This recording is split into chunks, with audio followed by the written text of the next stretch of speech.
Berjumpa kembali di Sambal Desa, sama-sama belajar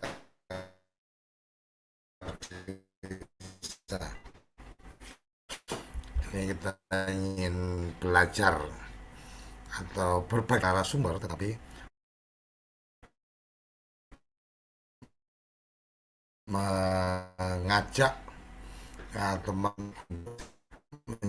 menjadi diskusi untuk pemantik belajar. Karena adalah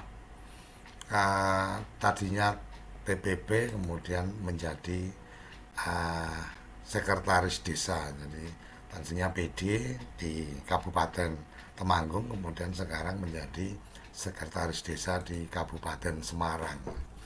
Ini menurut saya menjadi menarik karena saya menemui beberapa cerita teman-teman PD, teman-teman BLD itu kemudian berkarir di luar dari jenjang karir di TPP. Jadi bukan dari BLD pengen jadi PD, jadi TA, kemudian ke TA kabupaten dan provinsi mungkin jadi manajemen nasional gitu kan. Tapi kemudian memilih untuk kemudian menjadi perangkat desa atau menjadi aparat desa. Yang menjadi pertanyaan menarik adalah apa sebenarnya alasan-alasan yang mendasari untuk kemudian menjadi apa, perangkat desa atau mungkin diri menjadi Recording in kepala desa. progress. Anda mencalonkan diri menjadi kepala desa, ada juga ruang untuk mungkin mencalonkan sebagai legislator, bisa juga karena ruang itu ada.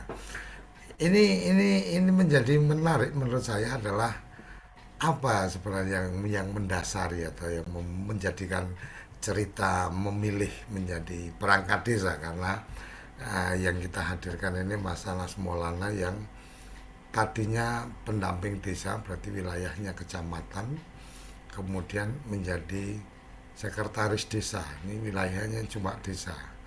Jadi kalau guyonan saya mungkin sampean downgrade mas, tadinya wilayahnya kecamatan, sekarang cuma wilayahnya desa. Uh, Selamat sore Mas Aras. Selamat Boleh sore, berbagi cerita ini? Bapak. Siap. Berbagi cerita silakan. Ini awal mulanya gimana ini? Apa jangan-jangan karena terpencet gadis desa di Bergas, atau kemudian bagaimana? Dan mungkin bisa juga dibagikan cerita dalam proses penerimaan perangkat desa, apakah ilmu atau pengalaman-pengalaman menjadi seorang TPP itu memang kemudian menjadi nilai lebih untuk mengisi posisi itu atau bagaimana? Silakan. Ya, terima kasih atas waktu yang telah diberikan kepada saya dari Sambal Desa, sama-sama belajar soal desa. Pak Suryo Kocong ya. Kita belum pernah bertemu secara fisik, tapi kita sudah bertemu secara daring. Alhamdulillah, Bismillahirrahmanirrahim. Terima kasih telah diberi kesempatan kepada saya untuk memberikan pengalaman terkait dengan mengapa saya selaku pendamping desa lalu kemudian menjadi sekretaris desa.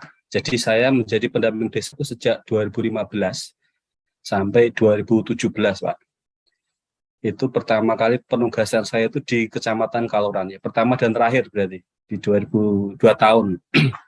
Dari 2 tahun itu saya belajar terkait dengan desa, terkait dengan desa juga. Okay. Terus dari 2017 itu saya masih ingat itu bulan, kalau nggak salah bulan April ya, kalau nggak salah, itu ada proses seleksi serentak pencalonan perangkat desa se-Kabupaten Semarang. Nah, sebenarnya saya tidak asli dari Bergas itu, tapi saya aslinya adalah orang Beringin, jadi saya itu dari kecamatan lain, Beringin, terus dapat istri di Bergas Lor, saya sudah bangun rumah di Bergas Lor, punya anak, berkeluarga di situ, Lalu kemudian oleh ibu saya diminta untuk mencalonkan diri sebagai sekretaris desa. Alasannya adalah karena kerjaan saya di Kaloran itu kan di luar Kabupaten Semarang, di Kabupaten Temanggung itu kan jauh, mungkin kasihan. Saya iakan saja. Lalu kemudian saya mendaftar. Ketika saya mendaftar itu terus terang saya tidak memiliki persiapan khusus terkait dengan apa yang nanti diujikan. Karena saya selain menjadi TPP, jadi tenaga pendamping profesional, selaku PD saya juga punya kegiatan lain yaitu punya bisnis biro haji dan umroh. Jadi waktu itu sebenarnya awal April itu saya umroh, Pak. Umroh, terus sepulang umroh saya tes. Nah setelah tes saya diterima. Jadi itu kronologisnya gitu. Terus dari 30 pendaftar sekretaris desa khusus ya, kalau total keseluruhan di desa kami itu ada sekitar 40-an, 42 mungkin. Jadi sekretaris desa itu sekitar 30 kalau nggak salah ya. Kasih pemerintahan ada 10, kasih kesejahteraan dan kadus ada 2. Jadi peminatnya banyak juga lumayan. Nah saya alhamdulillah ketika selesai tes di hari yang sama, jadi profesional, jadi panitia kami alhamdulillah profesional, di hari yang sama saya tes di Udinus, Universitas Dianuswantoro Semarang, itu langsung diumumkan saya meraih nilai tertinggi. Di situ langsung kemudian diputuskan sebagai pemenang tes sebagai sekretaris desa yang baru walaupun belum dilantik. Itu tidak keluar Rp1 pun. Jadi memang benar-benar proses seleksi itu adalah seleksi secara jujur dan terbuka. Kalau saya menilai, bahkan saya dari luar desa pun itu diberi kesempatan yang sama dengan teman-teman yang ada di desa yang mencalonkan diri yang sama.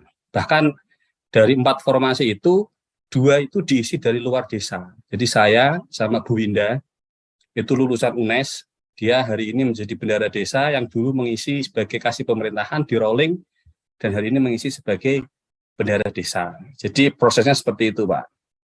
Terus motivasinya bagi apa? Kalau dikaji dari segi finansial, sebenarnya ini boleh jujur, TPP itu mungkin bagi saya malah lebih menarik karena tidak ada beban sosial dalam tanda kutip. Saya waktu jadi pendamping itu digaji 3,6 juta sebulan. Terus membuat laporan bulanan, laporan harian, selesai. Tapi ketika menjadi sekretaris desa, itu saya punya siltap sekitar 2,9, dipotong BPJS, terus kemudian ada tunjangan jabatan 600 dan bengkok. Tapi di situ ada beban dalam tanda kutip finansial secara sosial yang harus kemudian kita juga harus berbagi dengan masyarakat yang lain. Misalkan ada orang yang meninggal, ada yang mantu, menikah dan sebagainya, itu posisi sekretaris desa di desa itu pasti kena punjung dalam tanda kutip ya. Punjung itu semacam diberikan makanan kayak ingkung dan lain sebagainya ke kita. Kalau kita nggak mengikuti itu, kita nggak nyumbang kan nggak enak. Jadi mau nggak mau harus menyediakan anggaran khusus untuk anggaran sosial. Terlebih misalkan ada kerja bakti kita datang, kita dianggap sebagai dalam tanda kutip strata atas di desa. Otomatis kita juga ninggali dan sebagainya. Jadi sebenarnya kos sosialnya sangat mahal kalau dikaji secara material ya. Menurut saya lebih menarik menjadi TPP kalau dikaji secara material. Tapi dikaji secara peran sebenarnya, dalam peran, ketika kita menjadi TPP, itu kita menurut saya, itu hanya bisa memberikan saran, arahan, terkait dengan apa yang dilakukan oleh desa. Tapi ketika kita masuk di desa, kita sudah tidak lagi sebagai orang luar. Tapi kita adalah pelaku, kita adalah orang dalam yang melaksanakan dan bertanggung jawab atas apa yang kita lakukan. Itu berbeda sekali. Jadi dulu misalkan kita memberikan saran masukan kepada desa, hari ini kita adalah desa itu sendiri. Itu berbeda. Dan apa yang saya dapat di TPP itu juga sangat bermanfaat sekali untuk proses-proses pengembangan di desa. Terutama karena saya dulu adalah PD pemberdayaan ya. Mindset pemberdayaan itu yang sangat memberikan nilai plus bagi saya, mungkin dibanding dengan sekretaris desa yang lain, ini yang membedakan. Jadi mindset pemberdayaan itu yang sangat membedakan. Ketika saya pertama kali masuk di desa, ini cerita, hal yang pertama saya lakukan adalah memetakan potensi aset desa. Itu yang pertama kali saya petakan. Saya buat saya buat semacam list apa yang harus dilakukan ketika untuk melakukan proses perbaikan yang ada di desa yang saya tempati hari ini. Ternyata ada beberapa hal yang perlu dibenahi. Contoh misalkan terkait dengan pendapatan asli desa. Itu yang menurut saya penting pertama untuk dibenahi. Karena untuk dana transfer, kita diam pun melakukan rutinitas, itu pasti dapat. Tapi ketika PADES, itu kalau kita tidak mengkreasi, itu kita tidak dapat apa-apa. Maka dari itu hal pertama yang saya lakukan waktu itu adalah memetakan aset. Setelah kita petakan aset, kemudian apa yang perlu dilakukan, apa yang menjadi kelemahan, apa yang menjadi tidak lanjut, itu kita lakukan. Pertama kali saya datang itu, yang paling menonjol adalah bahwa di desa kita, di desa saya ini, desa Begasidul, terjadi sebuah proses yang tidak efektif terkait dengan pengelolaan sampah waktu itu. Karena desa nombok terus, tidak efektif, mungkin kita evaluasi. Tahun 2017 sampai tahun 2020. Nah, yang tak kalah penting juga, yang memiliki pengaruh besar di desa, itu adalah kepala desa. Kepala desa itu sangat berpengaruh sekali. Dari proses 2017 sampai 2020, kepala desa yang lawas ya, bukan yang sekarang sudah berbeda. Itu saya sebagai sekretaris desa itu sudah mengusulkan konsep-konsep perbaikan terkait dengan pemberdayaan persampahan, terkait dengan infrastruktur regulasi yang perlu disiapkan. Itu kita siapkan. Perdes sampah dan sebagainya kita siapkan. Tapi tidak sekalipun waktu itu kepala desa meng-ACC. Ketika tahun 2020 ada proses pergantian kepala desa yang baru, Pak Kades yang baru, kita ajak diskusi apa yang menjadi mimpi beliau, kita diskusikan, kita komunikasikan, dan kita buka mindset-mindsetnya, delalah beliau terbuka. Akhirnya sejak 2020 itu terbuka, kita buat satu proses yang paling penting itu di Sekdes itu ya menurut saya adalah seperti software dari desa itu adalah aturan-aturan desa itu sendiri. Kalau melihat aturan main sebenarnya yang punya kewenangan adalah BPD. Tapi kebanyakan di desa, BPD itu tidak memiliki kemampuan, mohon maaf, kebanyakan ya, sampai di sini juga sama, kemampuan untuk membuat drafting perdes, itu belum sama sekali. Maka dari itu, untuk menutupi ini, dibutuhkan sekretaris desa yang cakap terkait dengan aturan-aturan desa yang bisa mengkreatkan terkait dengan perbaikan desa, mimpi desa itu sendiri. Nah, sejak 2020 itu, kemudian kita buat peraturan desa, yang mana dulu pengelolaan sampah itu dikelola desa, diserahkan pengelolaannya kepada BUMDes. Sekarang 100% itu yang mengelola BUMDes. Sampah kita yang mengelola BUMDes, 3R namanya. Dari situ kita buat aturan terkait dengan perdes sampah. Ada 3 perdes terkait dengan lingkungan dan sampah itu. Kita buat tahun 2020 sudah ada perbaikan. Dan alhamdulillah, dulu yang kemudian nombok, kita perbaiki, diserahkan kepada BUMDes, diberi kepercayaan, diberi proses manajerial, komunal yang baik, hari ini tidak pernah nombok sama sekali dan bahkan bisa surplus khusus untuk sampah. Padahal di BUMDes kita itu banyak unit usahanya. Dan real kemarin tahun 2021 alhamdulillah itu bagi hasil BUMDes itu ada 50 juta bersih ke desa. Itu bagi hasil real ada uangnya. Dan itu diserah terimakan kepada desa di tahun 2021. Itu juga hasil dari proses-proses pemberdayaan yang ada di tingkat desa. Kuncinya satu menurut saya, Pak, kalau di desa itu. Bagaimana memberikan, atau kemudian bagaimana memahami mimpi-mimpi masyarakat desa itu kemudian didampingi untuk dijadikan kenyataan. Itu yang menurut saya penting. Kenapa demikian? Karena ketika TPP, misalkan TPP ya, seprofesional apapun, memiliki konsep ide apapun, gagasan yang luar biasa apapun. Kalau desa itu tidak memiliki mimpi-mimpi untuk desa itu, desanya sendiri, dia tidak akan mampu memberikan sebuah perubahan apapun. Tapi kalau TPP itu mampu meyakinkan atas mimpi desa itu memiliki mimpi yang besar, nanti desanya akan seperti ini, itu, mimpi itu yang akan menjadi guide dari proses-proses pendampingan oleh TPP kepada desa. Dan desa itu sendiri secara tidak langsung akan menuju realisasi atas mimpi-mimpi tersebut. Jadi ketika desa yang bersangkutan, suatu desa kok tidak memiliki mimpi apapun, ya desa itu tidak akan pernah kemana-mana. Maka dari itu, kunci yang pertama adalah bagaimana membuat masyarakat desa tersebut memiliki mimpi-mimpi besar atas desanya tersendiri. Karena mimpi itu yang nanti akan mendorong mereka berinovasi, berimprovisasi, sehingga apa yang mereka impikan itu bisa menjadi kenyataan. Itu yang kita lakukan, Pak.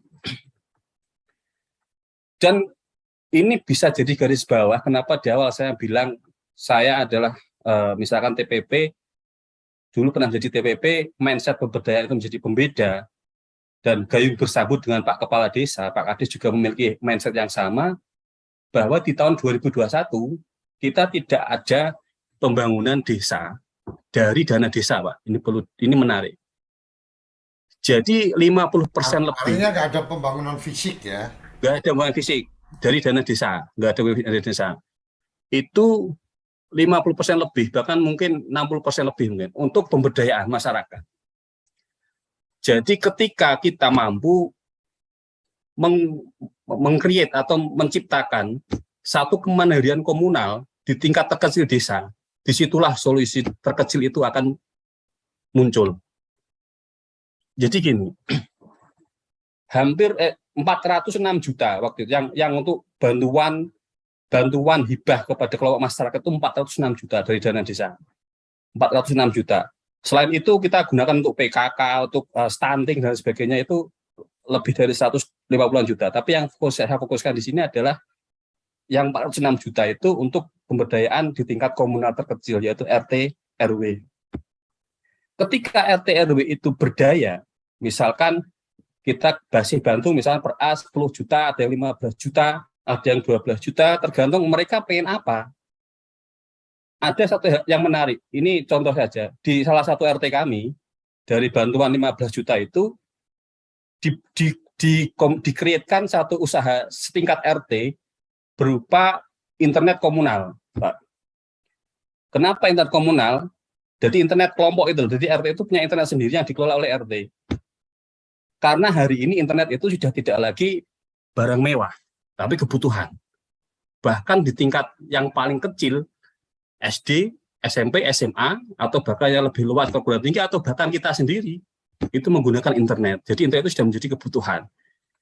Dari yang modal 15 juta itu, dari tingkatan komunal itu, ikut RT, kemudian dia bayar bulanan, di situ kemudian ditampung di RT, memiliki pemasukan sendiri tingkat RT.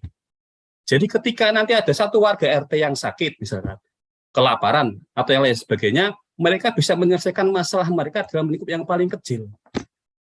Jadi konsep pemberdayaan kita waktu itu adalah membangun kemandirian komunal dari tingkat yang paling kecil di desa, yaitu di RT RW, sehingga mereka memiliki kemandirian. Itu yang kita lakukan di 2021. Yang perlu kita laksanakan adalah memberi mereka kepercayaan, Pak. Kita beri mereka kepercayaan, terus kita evaluasi tahun 2022. Ini kita evaluasi. Walaupun di tahun 2022 ini juga masih ada sekitar 20% ya untuk proses pemberdayaan itu, untuk bantuan pertanian dan peternakan kan ada aturannya kan. Itu masih kita berikan juga.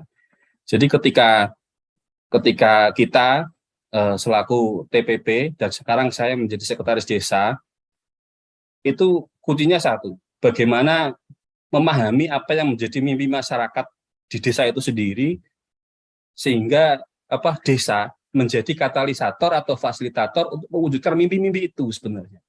Misalkan desa memiliki mimpi, Pak, Bu Yao, kita itu memiliki satu lapangan yang bagus yang nanti digunakan untuk turnamen-turnamen itu bisa menghasilkan keuntungan dan sebagainya. Ya sudah, kita buatkan lapangan yang bagus standar FIFA misalkan, karena kita punya lapangan.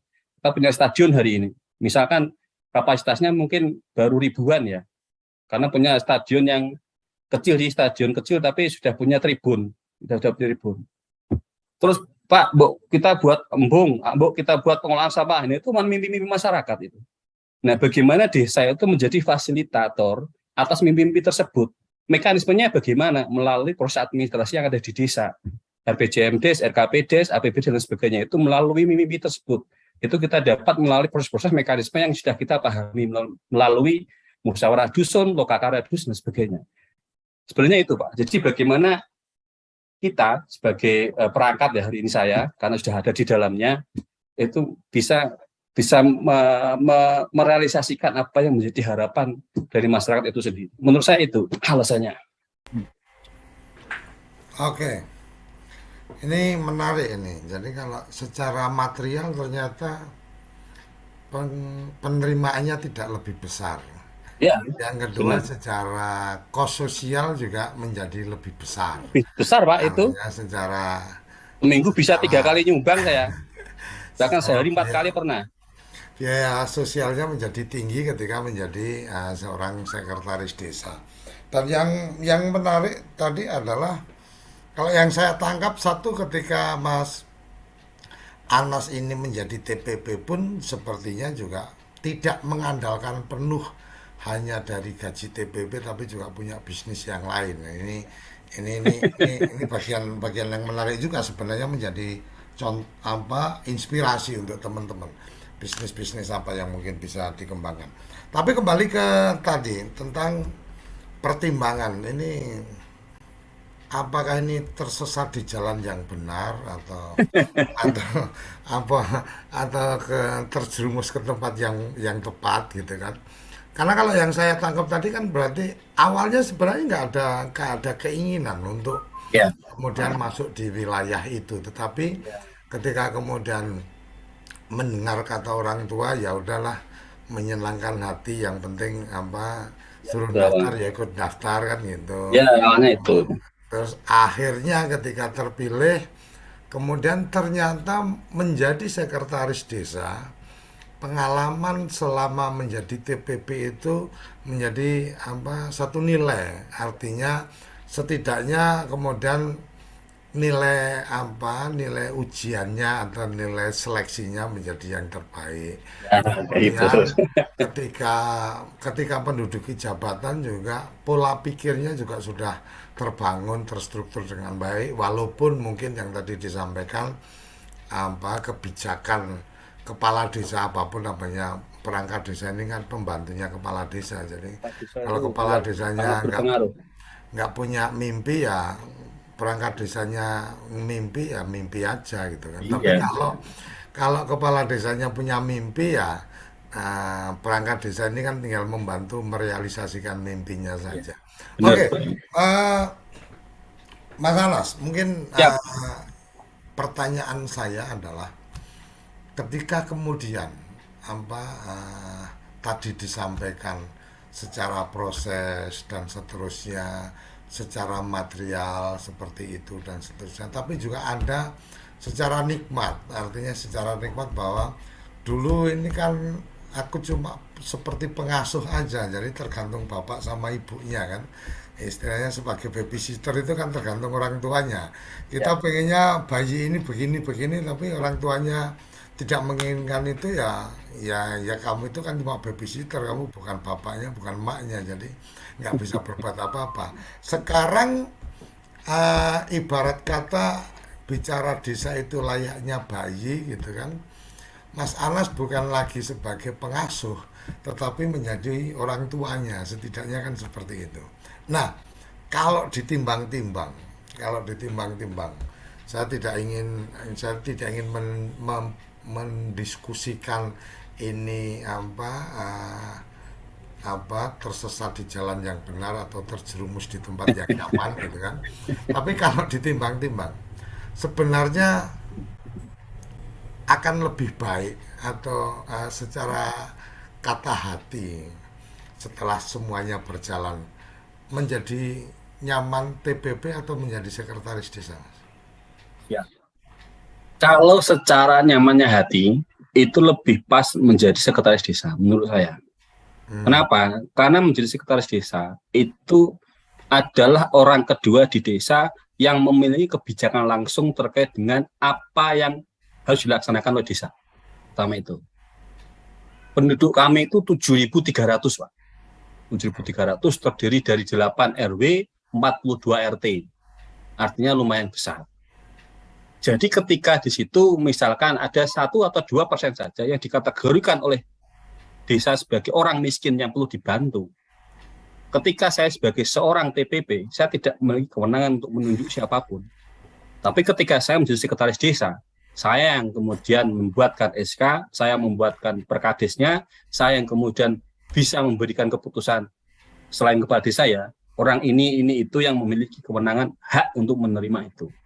Artinya secara manfaat, saya lebih punya manfaat sebagai sekretaris desa. Secara langsung. Karena kebijakan itu langsung dinikmati oleh yang bersangkutan. Saya pernah, jadi gini Pak, kita di situ di desa saya itu ada beberapa pabrik. Desa tidak mengambil keuntungan atas uang pabrik masuk ke APBD tidak. Dalam bentuk CSR itu kita kembalikan kepada masyarakat. Contoh, kita punya CSR beras dari PT Jenggot orang tua. Pabrik bir itu Pak. Di lokasi kita ada kayak gitu. Setiap bulan mereka memberikan sekitar berapa ya? 2,5 ton beras kepada kami. Dari beras itu kita minta izin kepada mereka, kita konversikan dalam bentuk uang, dan uang tersebut kita berikan kepada masyarakat miskin secara langsung usia pelajar. Jadi kita selain memberikan BLT dari dana desa, kita ada program kartu bergas sejahtera. Itu program dari desa kita sendiri. Itu pun yang benar yang usul pertama juga saya. Usul meyakinkan Pak Kades bahwa yang jadi tidak semua beras itu dijual ya, dikonversi lewat uang, tapi ada beberapa yang kita konversi lewat uang itu kita berikan kepada mereka yang membutuhkan, khususnya orang-orang yang butuh di bidang pendidikan, anak yatim, piatu yang tidak punya orang tua yang ditinggal ke luar negeri, itu kita berikan bulanan tergantung dari jenjangnya, itu dari CSR. By name, by address-nya itu TPP tidak bisa menentukan. Tapi ketika saya sebagai sekretaris desa, saya memiliki ide gagasan program yang memiliki kebijakan atau manfaat langsung kepada masyarakat, insya Allah semoga ini dianggap oleh Tuhan, oleh Gusti Allah sebagai bagian dari proses perbuatan amal baik.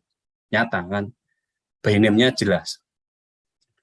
Dan saya juga pernah, jadi misalkan di rapat, jadi saya bilang di rapat, kepada kepala dusun. Jadi saya punya kewenangan juga memerintah walaupun dalam keterbatasan kewenangan kepala desa ya.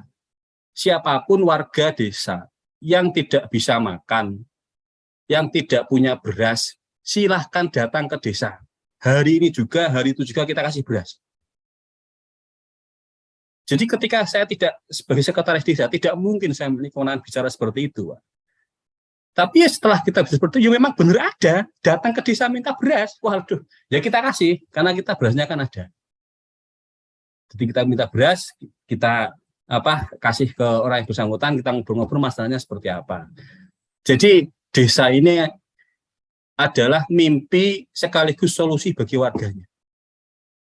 Mimpi sekaligus solusi bagi warganya. Ketika saya sebagai TPP, bisa saja saya tidak pernah dianggap oleh masyarakat. Saya bukan lagi sebagai harapan atau solusi bagi masyarakat. Tapi ketika saya sebagai sekretaris desa, Pak Sekde, saya minta tolong, ini anak saya seperti ini. Saya adalah solusi dan harapan bagi masyarakat desa 7.300 penduduk kami. Setelah kepala desa. Artinya, secara manfaat nyata, itu lebih bermanfaat ketika saya sebagai sekretaris desa. Ketika ditanya seperti itu. Begitu, Pak. Oke, artinya sebaik-baiknya manusia adalah yang memberikan manfaat kepada lebih banyak orang. Jadi realnya kayak gitu. Ketika kemudian memberikan manfaat nyata ya, artinya ini menjadi temuan jalan yang tidak disengaja karena lebih pada patuh. Ini pesan-pesan menariknya adalah patuh terhadap apa yang disampaikan oleh orang tua kan gitu. Ini iya mungkin itu. Pertimbangannya kan kalau saya menangkapnya itu artinya restu dari orang tua, dukungan dari orang tua dalam bentuk doa dan kemudian kemampuan yang dimiliki oleh Mas Anas, maka kemudian yang menjadi harapan bisa terlaksana. Oke, ini kerabat desa menjadi menarik. Memang ada bagian-bagian yang kemudian menjadi pertimbangan bahwa tidak lagi menjadi TPP adalah satu pilihan, tetapi kemudian pilihan-pilihan mendasarkan kepada apa. Ada yang menyampaikan bahwa ya karena gajinya lebih bagus, ternyata saya dengar gajinya tidak lebih bagus kan gitu. Kemudian ya karena lebih jelas statusnya. Ya mungkin kalau lebih jelas statusnya, teman-teman TPP besok ada program P3K juga akan jelas statusnya juga. Artinya apapun yang dilakukan oleh siapapun itu adalah pilihan. Dan sebagai teman yang baik ya kita menghormati dan mendoakan semoga pilihannya itu memang sesuai dengan apa yang dicita-citakan. Kira-kira itu saja yang ingin Ya, saya Pak. tambahkan kepada kerabat desa. Silakan kalau ada yang ingin menanyakan sesuatu ke Mas Anas, kita buka ruang, kita masih ada 30 menit ke depan yang Bro, ingin memberikan komentar, tanggapan, atau Mas Anas masih ada yang ingin ditambahkan, silakan. ya. Jadi sejak ceritanya itu ketika saya daftar sekretaris desa itu memang diminta oleh ibu. Tapi kata orang tua, perangkat desa itu kayak wahyu, Pak. Jadi Belum. ada darah yang menetes. Ya. Memang dari keturunan langsung saya kan ibu saya asli Wonogiri, mbah saya itu lurah di sana. Hmm. Jadi kan sedikit banyak memang saya punya darah ke perangkat desa ya. Walaupun Oke. mungkin itu kita nggak tahu ya itu menjadi faktor atau tidak. Ya sedikit banyak mungkin bagian dari doa Mbah Buyut-Buyut mungkin pengennya ada neruske mungkin ya. Ya Oh, saya terima takdir ini dengan senang gembira. oke. Oke, terima kasih. Jadi kalau kalau di Jawa itu ada istilahnya adalah pulung ya, keberuntungan. Ya Tapi mungkin tapi kalau 30 pendaftar loh Pak. Saya yang dari ya, luar semua saya. kalau saya Kalau nggak beruntung. memaknai pulung itu adalah eh, keakronim atau kependekan dari kumpuling pitulung. Jadi Oh, ya berkumpulnya siap siap. pertolongan. Nah, berkumpulnya pertolongan itu karena mereka-mereka yang pernah kita tolong Iya, itu iya. secara tidak langsung akan menolong kita. Jadi pulung itu Oh, siap. nggak ada yang kemudian turun langsung karena kita tidak pernah melakukan apapun, kecuali memang wahyu pilihan Tuhan untuk jadi nabi lah, itu otoritasnya Tuhan. Kita nggak pernah tahu dari keturunan siapa dan seterusnya. Oke, terima kasih. Siap. Kang Iman, ada yang ingin disampaikan? Silakan langsung open mic. Terima kasih Pak Ade. Assalamualaikum warahmatullahi wabarakatuh. Waalaikumsalam. Selamat sore, salam sam desa. Matur nuwun Mas Anas Siap. atas apa yang panjenengan paparkan. Kalau saya bicara itu Mas Anas kena rembesing maju Pak Ade. itu nikmat sekali daripada rembesan banyu paceran ya Mas Anas. Dan saya juga ngalami Mas Anas, jadi adik ibu saya juga pernah jadi kepala desa 2 kali. Jadi apa yang disampaikan Mas Anas bagus lah. Ya. Semoga Mas Anas diberikan kemudahan. Tapi yang menarik begini Mas Anas. Tadi disampaikan bahwa kalau jadi TPP itu hanya pemberi saran. Gitu ya. Berarti di sini ada sebuah komunikasi yang belum begitu full time gitu ya pada saat kita TPP melakukan suatu tupoksinya. Gitu. Karena memang benar Mas Anas, kalau jadi pendamping itu tidak bisa menyelami apa yang menjadi sebuah kebutuhan desa ya, kita itu pemberi saran betul, tapi kan tidak begitu di-endorse untuk dipakai gitu. Akibatnya ya hanya secara narasi saja gitu. Tapi apa yang disampaikan oleh Mas Anas salut gitu ya. Artinya sebagai TP udah, kalau saya lihat sekarang jadi sekdes, apa yang tadi dipaparkan itu dulu saya yakin sejatinya bahwa Mas Anas itu punya kemampuan dalam sebagai TPP, dalam ini sebagai pendamping pemberdayaan itu sudah full time, karena tadi dijabarkan bahwa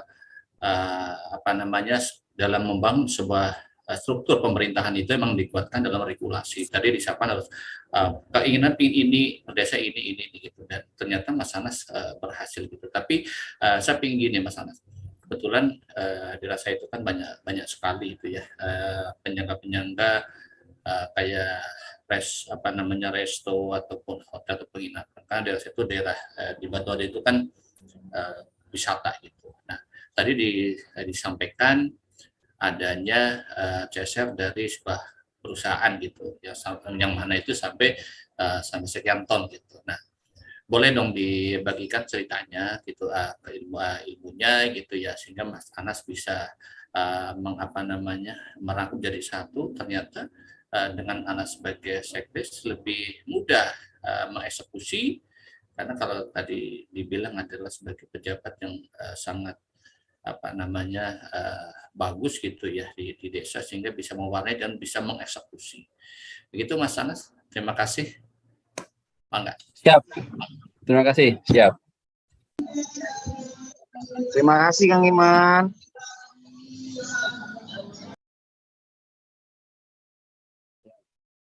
Mas Anas, silakan memberikan responnya. Baik, terima kasih. Tadi disampaikan oleh Mas Iman terkait dengan pengalaman saya. Ini pengalaman saya saja, sahabat, yang saya lalui di Desa Brigasidul kayak demikian. Memang dulu ketika saya menjadi pendamping desa pemberdayaan, saya itu jarang ke kecamatan, tapi lebih suka ke kelompok-kelompok masyarakat pemuda itu dulu. Bahkan saya pernah dicaci maki atau mungkin diseneni ya, dimarahin Pak Camat itu saya di Kaloran itu. Dimana Pak Camat, karena mungkin dalam hal administrasi yang harusnya menjadi tanggung jawab kecamatan sebenarnya itu dilemahkan kepada pendamping desa dulu. Cuma mungkin saya terlalu asik pendampingan langsung di kelompok masyarakat, akhirnya keteter. Jadi memang jiwa saya itu sebenarnya jiwa pemberdayaan. Nah, ini yang menjadi pembeda. Ketika saya menjadi sekretaris desa pun, saya tidak pernah megang satu proses pekerjaan secara keseluruhan, semua tidak. Jadi apa yang menjadi tupoksi di tingkat keadministrasian di desa, itu kemudian kita berikan kepada yang punya kewenangan. Misalkan saya sekretaris desa, kewenangannya adalah sebagai koordinator pengelola keuangan desa. Ya sudah, karena saya koordinator, saya memiliki kewenangan, koordinator desa. Pelaksananya siapa? Ya pelaksana kegiatan, kasih kaur itu. Yang membelanjakan uangnya kasih kaur. Jadi saya tidak pernah ribet terkait dengan pembelajaran itu, tinggal saya perintah panggil, sudah selesai belum SPJ-nya, belinya di mana, pekerjaannya sampai jauh mana, itu proses saya seperti itu, dan itu sudah berjalan di kami. Jadi proses peng-SPJ-an itu tidak saya sebagai desa saya tidak pernah nyusun SPJ sampai hari ini. Sejak awal saya masuk di sini, mungkin awal-awal saya nyusah berapa ilmu dan sebagainya. Artinya itu berjalan. Dan sampai hari ini alhamdulillah sesuai tupoksi kami itu berjalan, apa yang menjadi kewenangan, apa yang menjadi tanggung jawab itu dilakukan. Jadi kasih kaur, kadus itu semua, karena tujuannya koordinator. Enak sekali sekretaris desa. Kecuali hal-hal yang sangat penting terkait dengan software desa. Software desa itu terkait dengan peraturan desa, APBDes, kemudian ONSPAN dan sebagainya. Itu saya sendiri yang pegang. Selain itu, kita kasih kewenangan kepada yang kasih kaur yang memang menjadi tupoksi. Itu yang terjadi. Jadi jiwa pemberdayaannya itu menjadi pembeda dari sekretaris desa yang lain yang sering ngangkloh ke saya atau ke kami. Pekerjaan-pekerjaan desa itu kayak ditumpuk ke sekretaris desa. Tidak ada proses. Jadi seolah-olah dia itu penanggung jawab penuh. Padahal sebenarnya kan bukan. Penanggung jawab adalah kepala desa. Saya sebagai koordinator. Saya bertanggung jawab kepada desa, iya. Tapi penanggung jawab umumnya kan kepala desa. Saya sebagai koordinator. Ketika fungsi koordinasi ini tidak berjalan dengan baik, maka kegagalan administrasi itu akan terjadi. Jadi maka dari itu di sini yang menjadi pembeda kami adalah mindset saya mungkin ya. Mindset saya sebagai mindset pemberdayaan. Ketika saya masuk dalam proses manajerial, walaupun saya sebagai orang pendatang di sini, teman-teman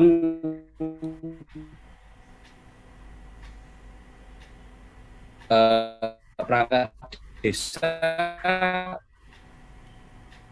bisa apa menyesuaikan diri, akhirnya yang kita ideal desa baik. Jadi saya pegang bahkan buka saya jarang sekali, setahun ketika saya cukup bertanya, saya paham. Recording stopped.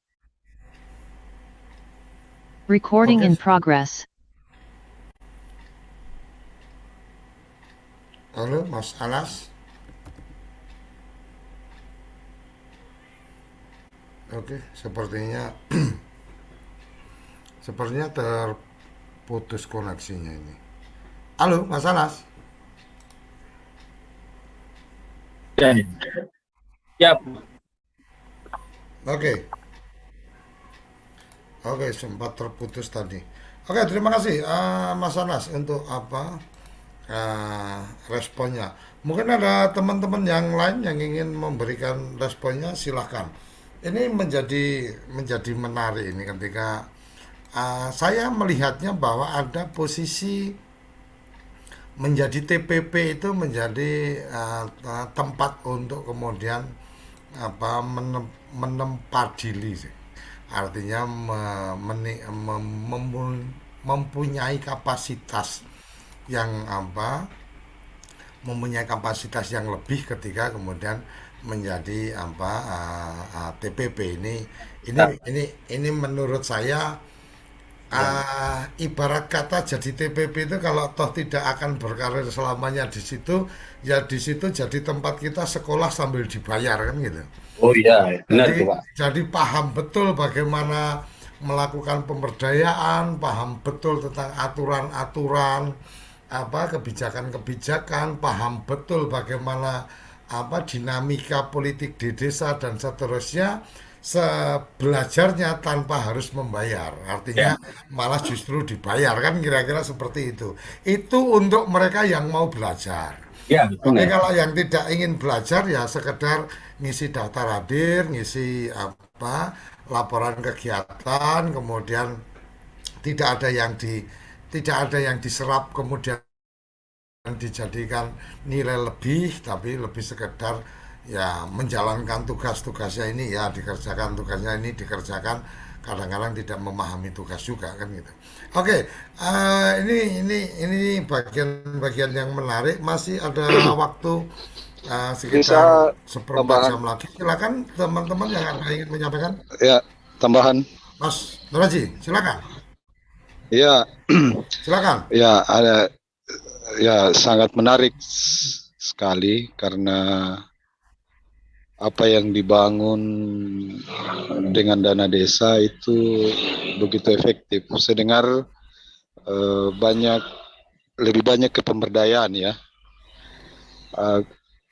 Saya dengan beberapa teman pernah menghitung ketika kemudian desa membangun desanya dengan fisik, misalkan 80-90% dana desanya,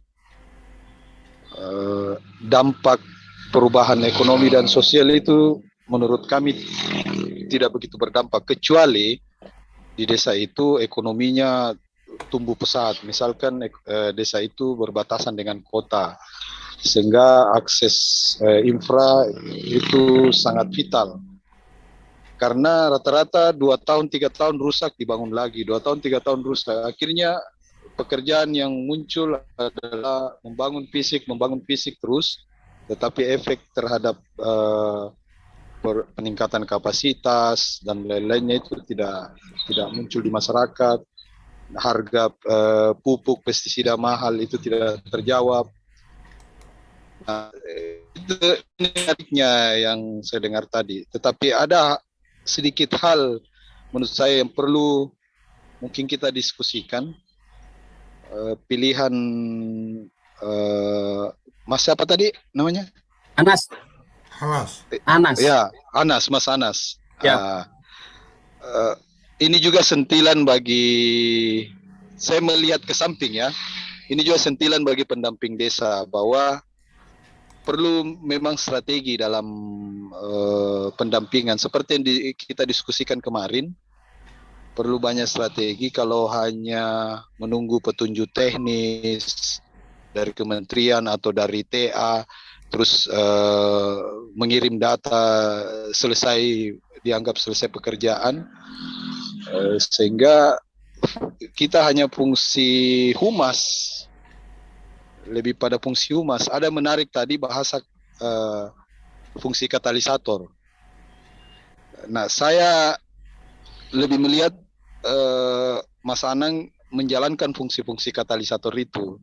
Yang saya pahami fungsi katalisator itu lebih maju daripada fungsi fasilitator ya. Karena katalisator itu dia betul-betul wujudnya ada yang dicapai. Misalkan seperti ini. Katalisator ini kan banyak umum dipakai dalam proses reaksi kimia dan proses reaksi biologi ya.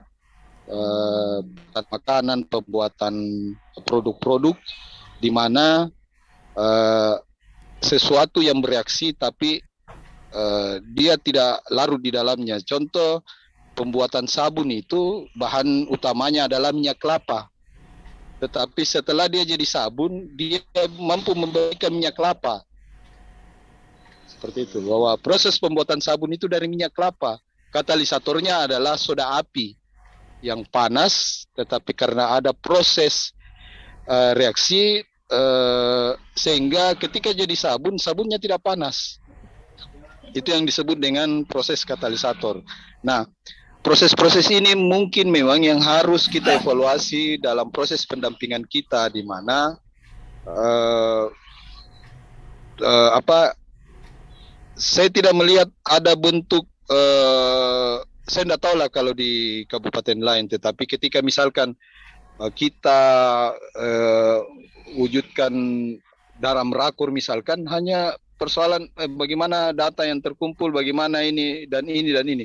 Tidak kita bicara permasalahan bagaimana penyelesaiannya. Oh, ini masyarakat berteriak tentang mahalnya pestisida, berteriak tentang langkanya pupuk, atau berteriak tentang bahwa ekonomi mereka tumbuh-tumbuh begitu-begitu saja. Nah, itu saya membacanya tidak ada sampai ke situ, sehingga kadang desa yang mengambil inisiatif dan kadang juga desa lebih memilih infra, karena kalau infra lebih praktis. Yang kedua, ada persen yang besar di situ. Oke. Kalau ada desa yang lebih banyak masuk ke sana, ya karena itu tadi dari pernyataan Mas Anas ini ada sentilan juga bagi kami pendamping bahwa dalam mendampingi kayaknya perlu memang strategi seperti yang tadi, komunikasi dengan pihak A, pihak B, sehingga tidak berharap hanya dari dana desa untuk pembangunan desa. Saya kira itu mungkin dulu. Makasih. Oke, Assalamualaikum terima warahmatullahi wabarakatuh. Terima kasih. Silakan Bang Ben.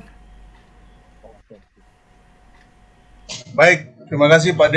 Waktunya Pak Sekdes yang saya hormati dan kawan-kawan TPP dan semua peserta Zoom. Mohon izin kalau saya melihatnya seperti ini.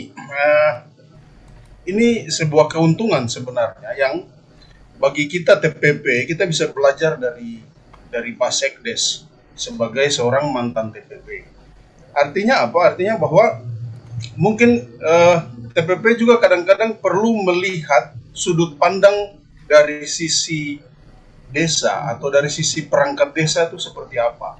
Karena tadi disampaikan bahwa perbedaan mendasarnya itu adalah ada pada kewenangan untuk pengambilan keputusan akhir. Sehingga kadang-kadang mungkin kewenangan ini yang nanti kemudian berupa kebijakan yang kemudian tidak sejalan dengan apa yang dipikirkan TPP, itu yang perlu dipahami latar belakang. Jadi saya melihat ini sebuah pengetahuan baru ya. Istilahnya apa? Pengetahuannya masih pengetahuan tacit. Kalau bisa dituangkan dalam satu bentuk tulisan, saya kira itu akan sangat membantu kawan-kawan TPP. Itu Pak D, terima kasih waktunya saya kembalikan. Oke, terima kasih Mas Anas. Ini menarik ketika kita melihatnya sebagai apa yang diungkapkan Mas Anas tadi tentang ketika jadi sekdes maka saya bisa langsung mengambil keputusan. Artinya dalam kapasitasnya. Setidaknya membisikkan sesuatu ke kepala desa jadi lebih mudah. Ketika memang belum ada konflik politik kan gitu, karena politik ini kan luar biasa. Tapi ada yang menarik tadi dari Bang Ben tadi tentang bagaimana kemudian pendamping itu apa artinya cukup punya pengaruh, itu harus seperti apa. Kayaknya harus belajar dari almarhum Ibu Tin Soeharto bahwa istri jenderal itu pangkatnya pasti satu bintang di atasnya. Jadi kalau bapaknya bintang 4 itu istrinya bintang 5. Kenapa? Karena istrinya kadang bisa lebih tahu lebih dulu daripada suaminya. Ini saya melihat sesuatu yang menarik. Jadi ketika di eranya Pak Harto dulu itu tidak ada seorang tentara yang kemudian dipindah tugaskan dan tidak menerima atau marah karena dipindahkan. Kenapa? Karena istri yang akan dipindahkan biasanya sudah dikomunikasikan oleh istri Pak Harto. Jadi Ibu Tin sudah ngasih tahu. Jadi pada saat Iman pulang mau marah gitu kan, ini saya dapat perintah tugas pindah dan seterusnya, ternyata istri Iman di rumah itu tinggal senyum-senyum, udah mas kan kita juga bersama-sama, saya temani bla bla dan seterusnya. Gara-garanya ternyata dikasih tahu suami kamu akan dipindahkan dan seterusnya. Artinya seorang pendamping ketika kemudian punya wawasan lebih atau punya pengetahuan lebih, maka dia akan menjadi tempat yang nyaman juga untuk pemilik kekuasaan memutuskan sesuatu itu selalu mendengarkan pendamping. Artinya ketika mungkin kepala desa ingin memutuskan sesuatu, mungkin yang ditanya pertama adalah, Pak pendamping ini kira-kira seperti apa? Saya pengen seperti ini. Jadi bisa jadi otoritasnya lebih kuat daripada sekretaris desanya dan seterusnya. Artinya ini tentang seni pemberdayaan dan seni mengambil hati dan seni berposisi. Kira-kira seperti itu. Silakan Mas Anas diberikan responnya ini. Ya, Kayaknya bisa jadi inspirasi teman-teman untuk mampu menjadi komunikator dan katalisator yang baik. ya. Bukan kemudian berbondong-bondong untuk semua jadi perangkat desa. Selesai nanti penerimaan harus ada pembukaan terus orang-orang baru terus yang menjadi pendamping kan juga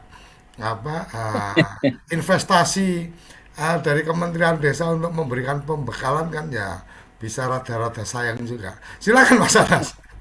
Ya, pertama dari sahabat yang tadi itu terkait dengan penganggaran dana desa. Memang dalam dana desa kita lebih ke pemberdayaan di desa kita. Cuma untuk fisik itu jangan lupa, itu kita juga jauh lebih besar dari dana desa. Tahun 2022 ini, dana transfer dana desa kita 900 juta, ADD 500 juta, BAP bagi hasil sekitar 150 lah maksimal. Itu berarti sekitar berapa? Berarti 1,5, 1,6 itu dana transfer. Tapi untuk membangun infrastruktur, bantuan keuangan provinsi, kabupaten, dan pusat yang masuk ke desa kita itu 2,5 M. Artinya apa? Artinya proses komunikasi dengan pemegang kebijakan, pemegang anggaran di tingkatan kabupaten maupun provinsi, ataupun proses komunikasi politik pada satu pos-pos politik tertentu, itu juga penting. Ini kuncinya di kepala desa. Ketika kepala desa memiliki satu visi politik yang baik dan memiliki jaringan yang baik, bangun desa tidak harus melalui dana desa. Itu jauh lebih efisien daripada ngandalkan dana desa. Buktinya di tahun 2022 kita punya web tapi masih WordPress. Silakan dibuka aja, Bergas Kidul WordPress. Itu di situ saya sudah minta posting aturan-aturan terkait dan juga APBD 2022 itu kayaknya sudah kita posting. Bisa dilihat pendapatan kita sekitar 4 miliar lebih itu. Sekitar kebanyakan malah dari dana transfer dan bantuan keuangan provinsi, bantuan keuangan kabupaten. Yang pegang kendali itu di kepala desa. Ketika kepala desa memiliki visi politik yang baik, desa itu mau bangun apa itu yang nawari DPR itu. Silahkan kontrak politik dengan yang lain, silahkan. Kami di desa hanya sebagai fasilitator, katalisator atas mimpi-mimpi masyarakat mau bangun ini kita komunikasikan dengan pemegang kebijakan. Karena apa? Karena desa adalah representasi kecil dari suatu negara. Ini perlu dipahami. Dan kompleksitas desa itu juga sama dengan kompleksitas suatu negara. Bayangkan, Kementerian Sosial masuk melalui aplikasi 6DGs. Itu juga terkait dengan satu proses usulan orang-orang miskin yang masuk SDGs, masuk kemudian bantuan penerima iuran, BIP, dan sebagainya itu dari Kementerian Sosial. Itu SDGs. Ada Kementerian Keuangan, ada ONSPAN. Kementerian apapun masuk ke desa melalui aplikasi apapun. Itu artinya apa? Desa adalah muara atas program-program pemerintah pusat. Artinya ketika kepala desa mampu berkomunikasi dari tingkatan desa, naik ke atas, program itu bisa didapat tanpa mengandalkan dana desa. Seperti yang saya ceritakan itu. Jadi dana desa kita 900 juta, ADD 500 juta, BAPD sekitar 150 juta, 1,5 M lah dana transfer. Tapi bantuan keuangan kita untuk membangun infrastruktur lebih dari 2 miliar. Karena tidak mengandalkan dana desa sama sekali. Artinya ini adalah visi. Jadi yang membedakan desa itu kan sebenarnya visi desa itu sendiri. Siapa pelakunya itu yang paling penting. Pelakunya itu siapa? Kepala desanya itu siapa? Saya sejak tahun 2017 sampai 2020 tidak bisa berbuat banyak. Karena ketika saya berdiskusi dengan kepala desa yang dulu, apa yang menjadi visi saya di desa itu tidak terpenuhi, Pak. Ini loh Pak, bagusnya gini, peraturan desanya saya buatkan gini. Ketika kepala desa tidak mengaksesi, tidak terjadi apapun. Tapi ketika kepala desa sudah laksanakan. Jadi yang terpenting adalah apa yang menjadi mimpi-mimpi dari masyarakat ataupun usulan-usulan dari teman-teman kasih kaur untuk perbaikan ke desa, kita fasilitasi, kita beri mereka kepercayaan untuk melaksanakan itu. Ketika itu diberi kepercayaan, insya Allah itu bisa dilaksanakan. Toh hari ini proses-proses administrasi di desa itu banyak sekali perangkat desa yang lulusan S1 dan masih muda-muda. Jadi sekali kita ajari, sekali kita berdiskusi terkait dengan hal teknis, itu bisa dilaksanakan itu dengan baik. Dan tadi benar Pak, pendamping desa TPP itu garis bawahnya adalah seni positioning, itu benar. Benar sekali, saya setuju terkait dengan pendamping desa sebagai positioning yang baik, itu saya setuju sekali. Bagaimana memposisikan diri, bisa jadi sebagai istri atau mungkin sebagai teman atau sebagai sahabat atau sebagai apapun.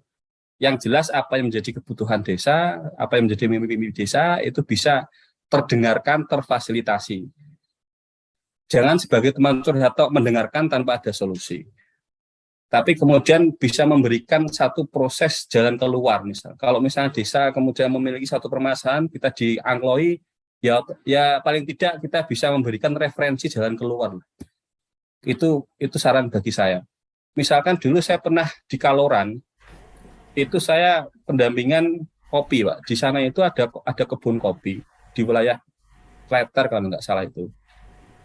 Itu pemudanya itu punya keinginan bagaimana kopi mereka, kopi Kaloran itu dimunculkan. Sebagian besar kopi itu dipanen terus dijual. Tapi caranya kopi itu dimunculkan dan sebagainya dimunculkan melalui merek sendiri. Ya kita bantu. Kita datangkan, bahkan kita beli malah. Yowes Mas, aku tuku 10 bungkus. Kemudian dari beli itu kita minimal itu. Kalau misalkan iki lho, kopi ini wong Kaloran, ini kopi ini nak pesen iki sekian. Terus dirasake. Minimal itu kita laksanakan. Apa yang menjadi keinginan dari kelompok komunal masyarakat yang paling kecil, contoh di kopi, itu kita laksanakan. Bahkan kecamatan pun ketika saya beli kopi itu mungkin berapa bungkus waktu itu, saya beli bahwa kecamatan ini loh Bu, produknya kecamatan sini seperti ini. Ini kita kenalkan, bahkan mereka tidak tahu kalau ada potensi tingkatan komunal, di tingkatan komunal remaja di situ memiliki keinginan untuk bagaimana kopi ini bisa berkembang ke arah yang lebih baik. Minimal bisa menjadi solusi lah. Walaupun tidak 100% mimpi itu terwujud, artinya ada satu proses harapan, oh ternyata saya kenal dengan pendamping desa ini ada solusi yang bisa saya dapat di situ. Jadi jangan hanya sebagai teman curhat saja, tapi paling tidak ada satu proses alternatif penyelesaian atas masalah-masalah yang ada di desa. Intinya satu, saya setuju dengan Bapak, seni positioning. Saya setuju. Gitu, Pak. Oke. Oke, terima kasih. Ini nggak berasa sudah sampai di penghujung acara kita. Mas Anas boleh memberikan closing statement.